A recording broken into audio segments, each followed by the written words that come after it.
ಈಗ ಮಾನ್ಯ ಪ್ರಿಯಾಂಕ್ ಖರ್ಗೆ ಅವರು RSS ನೋಂದಣಿ ವಿಚಾರಕ್ಕಿಂತ ಹೆಚ್ಚಾಗಿ ಬಹುಶಃ ರಾಹುಲ್ ಗಾಂಧಿಯವರ ಹತ್ರ ಪ್ರಿಯಾಂಕ್ ಖರ್ಗೆ ಅವರ ನೋಂದಣಿ ಆಗಬೇಕು ಅನ್ನುವಂಥದ್ರ ಬಗ್ಗೆ ಹೆಚ್ಚು ಮಹತ್ವ ಕೊಟ್ಟಿದ್ದಾರೆ ಅಂತ ನನಗನ್ಸುತ್ತೆ. 100 ವರ್ಷಗಳ ಇತಿಹಾಸ ಇರತಕ್ಕಂಥ ಒಂದು ಸೇವಾ ಸಂಘ ರಾಷ್ಟ್ರೀಯತೆ ಮತ್ತು ವ್ಯಕ್ತಿ ವಿಕಸನ ಆಗುವಂಥ ಕಾರ್ಯಕ್ರಮವನ್ನು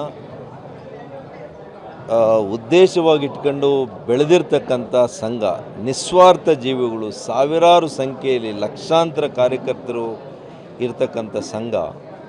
ಇವತ್ತು ಡಾಕ್ಟರ್ ಬಾಬಾ ಸಾಹೇಬ್ ಅಂಬೇಡ್ಕರ್ ಅವರು ಸಂವಿಧಾನದ 19(1)(c) ಇದರಲ್ಲಿ ಸಂಘಗಳು ಮಾಡ್ಕೊಳ್ಳಿಕ್ಕೆ ಅವಕಾಶ ಕೊಟ್ಟಿದ್ದಾರೆ. ಇವತ್ತು ನಮ್ಮ ಗ್ರಾಮೀಣ ಪ್ರದೇಶದಲ್ಲಿ ಅನೇಕ ಭಜನಾ ಮಂಡಳಿಗಳಿವೆ, ಅನೇಕ ಕ್ರೀಡಾ ಮಂಡಳಿಗಳಿದೆ, ಕ್ರೀಡಾ ಕ್ಲಬ್ಸ್ ಇದೆ, ಮಹಿಳೆಯರ ಕ್ಲಬ್ಸ್ ಇದೆ.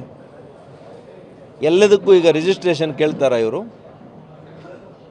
ಹಾಗಾಗಿ ಇದು ಹಾಸ್ಯಾಸ್ಪದ ಅನಿಸುತ್ತೆ ನನಗೆ.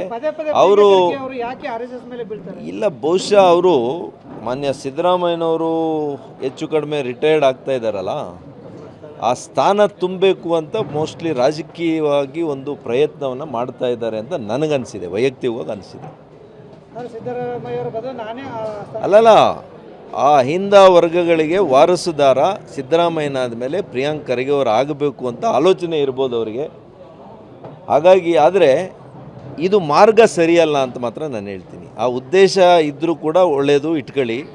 ಆದರೆ RSS ಅವ್ರನ್ನ ನೀವು ಇಂಥ ಒಳ್ಳೆ ಸಂಘಟನೆ ಮೇಲೆ ನೀವು ಗದಪ್ರಹಾರ ಮಾಡಲಿಕ್ಕೆ ಹೋದರೆ ಅದು ನಿಮಗೆ ಎಫೆಕ್ಟ್ ಆಗ್ತದೆ ಅಂತ ನಾನು ಹೇಳ್ತೀನಿ. ಅವರು ಒಬ್ಬ ಸ್ನೇಹಿತರಾಗಿರೋದಕ್ಕೆ ಅವ್ರಿಗೆ ಹೇಳ್ತೀನಿ, ಇದು ಈ ಮಾರ್ಗ ಸರಿಯಲ್ಲ. CM ಅಧಿಕೃತ ಕಾವೇರಿ ನಿವಾಸ